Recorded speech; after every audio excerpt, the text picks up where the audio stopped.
భారతదేశ చరిత్రలో ఒక విచిత్రమైన పొత్తు ఆంధ్రప్రదేశ్లో పులివెందుల కడప జిల్లాలోనే జరుగుతుంది.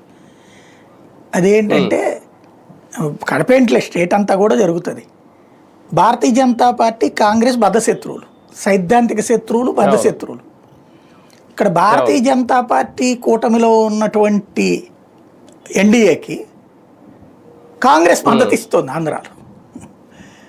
ఆంధ్రాలో కాంగ్రెస్ పార్టీ మద్దతు ఇస్తోంది.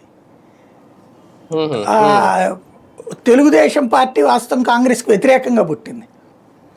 అలాంటి తెలుగుదేశం వెళ్ళి 2018లో కాంగ్రెస్తో కలిసి పొత్తు పెట్టుకుని పోటీ చేసినప్పుడు తెలంగాణలో దేశవ్యాప్తంగా రాహుల్ని ప్రధానం చేయడానికి చంద్రబాబు నాయుడు తిరిగినప్పుడు దానికి నజరానాగా ఇది అనుకోవచ్చు కదా. మొన్న అసెంబ్లీ ఎలక్షన్స్లో కూడా జగన్ ఓట్లు చీల్చి గెలిపిద్దామని ప్రయత్నం చేసింది ఆవిడ. అంటే కాంగ్రెస్ మద్దతు, షర్మిల గారి వ్యక్తిగత మద్దతు ఇద్దరిది అనుకోవచ్చు. ఎందుకంటే ఒక షర్మిల అయితే ఒక రకం, అతని పేరేంటి మాణిక్యం ఠాకూర్ ఇప్పుడు ఇన్ఛార్జ్ ఉన్నాడు కదా, ఆయన కూడా జగన్కి వ్యతిరేకంగానే వెళ్తున్నాడు కానీ బాబు సర్కార్కి వ్యతిరేకంగా లేరు. కాబట్టి కాంగ్రెస్ అధినాయకత్వం కూడా తెలుగుదేశానికి అనుకూలంగా ఉన్నట్టుగానే ఉంది.